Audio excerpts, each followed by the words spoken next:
ആ ദിലീപ് അനുകൂലികളായി നിൽക്കുന്നവരുടെ ചില വാദങ്ങളുണ്ട്.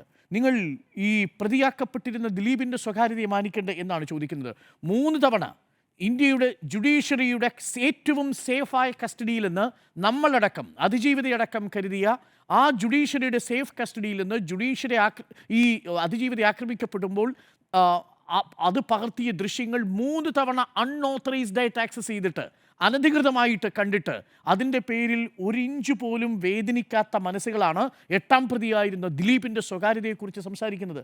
സൗകര്യമില്ല എന്നുള്ളതാണ്.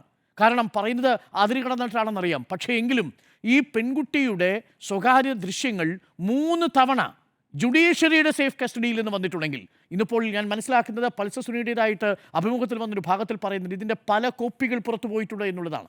എന്തുറപ്പ് നൽകാൻ സാധിക്കും? ജുഡീഷ്യറിയുടെ കസ്റ്റഡിയിലുള്ള ആ ദൃശ്യങ്ങൾ 3 തവണ ചോർന്നു പോയിട്ടുണ്ടെങ്കിൽ, അതിൻ്റെ ഹാഷ് വാല്യൂ 3 തവണ മാറിയിട്ടുണ്ടെങ്കിൽ, അത് 3 തവണ മാറിയിട്ടും അതറിയാമായിരുന്ന ജഡ്ജ് അതിൻ്റെ പുറത്ത് അടയിരുന്നിട്ടുണ്ടെങ്കിൽ, അത് പ്രോസിക്യൂഷനെയോ അതിജീവിതയോ അറിയിക്കാതെ പോയിട്ടുണ്ടെങ്കിൽ, നമ്മൾ എങ്ങനെ വിശ്വസിക്കും ഈ ദൃശ്യങ്ങൾ കണ്ടവർ, ഇപ്പോഴും ഈ ദൃശ്യങ്ങൾ കൈവശമുള്ളവർ അത് ഇനിയും മറ്റാളുകളിലേക്ക് പകരില്ലെന്ന് എന്തുറപ്പാണ് ഈ ജുഡീഷ്യൽ സംവിധാനത്തിന് കൊടുക്കാനുള്ളത്? എനിക്കൊരു ഒറ്റ ചോദ്യമേ ഉള്ളൂ.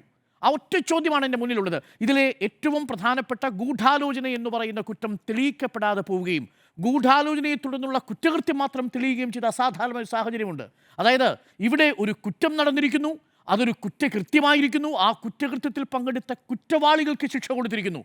പക്ഷേ ഒരു കുറ്റം ശൂന്യതയിൽ നിന്നുണ്ടാവില്ലല്ലോ. ഒരു കുറ്റത്തിന് പിന്നിൽ ഒരു കാരണമുണ്ടാവുമല്ലോ. കാരണമില്ലാതെ കുറ്റം സംഭവിച്ചിരിക്കുന്നു എന്ന വിധിയാണ്. ആ വിധിയുടെ അന്യായത്തെയാണ് നമ്മൾ സംശയിക്കുന്നത്.